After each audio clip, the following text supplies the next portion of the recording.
At the beginning of Star Wars, The Old Republic, when we were building it, or coming up with the initial design, we had to decide which planets we were going to put in that were from Star Wars Knights of the Old Republic.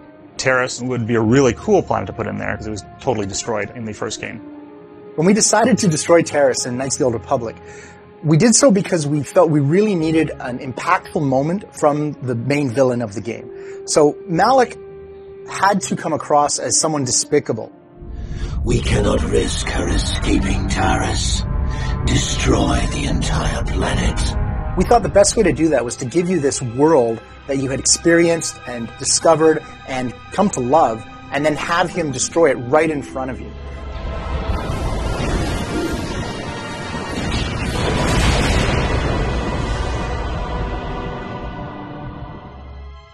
We're bringing it back in Star Wars The Old Republic. It's one of the major worlds in the game, and it hasn't been reconstructed, so it's still in ruins. And it's really cool because you finally get to see what happened, hundreds of years after you left Taris, after it got blown up by Darth Malak.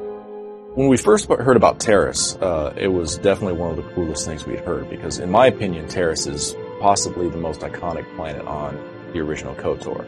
It's definitely the most memorable. Everybody knows what happened to Taris. It doesn't end very well. How do we sell the fact that Taris was a city planet, and then all these thousands of years later, what does it look like then? We were kind of balancing city planet destroyed as long with, it's kind of a swampy, what would it look like now? Because it's not just a bunch of ruins out there, it's actually a city planet that people are familiar with.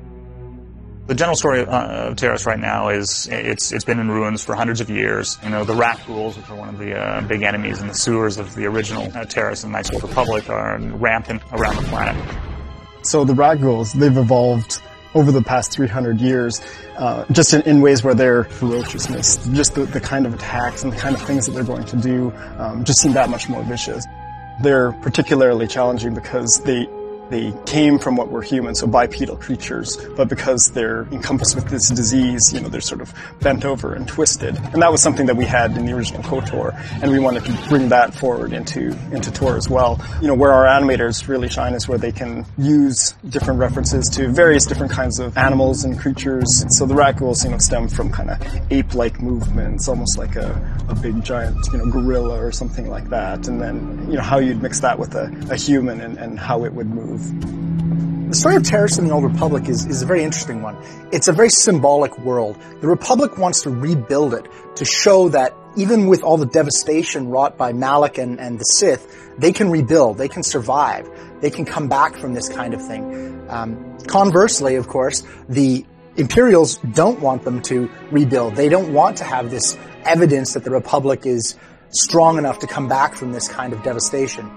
The original plan for Taris was to have a giant swamp, but once we actually started blocking Taris out, we really started to push what we could do with the verticalness. And then everybody saw it like, oh my god, that looks great, and so we just kept going and going and more, and eventually we got to where everybody saw it and they're like, wow, that's definitely Taris. Taris is one of the more interesting worlds in the Old Republic, not just because it's, an old world from Knights of the Old Republic, but also because it's a type of world that hasn't been explored in video games very often, which is this huge Coruscant-like or, metropolitan-like city that's been completely wiped out. So you have all these huge skyscrapers that have been destroyed and toppled, and you have these incredible vistas, you have these incredibly unique areas to explore. It's just a very unique looking planet, and I think people are going to be impressed with it. I know that it's one of our favorite planets here on the team. One of the great things about the original Knights of the Old Republic games was players were able to make an impact on the Star Wars galaxy. They were able to leave their mark on this wonderful setting.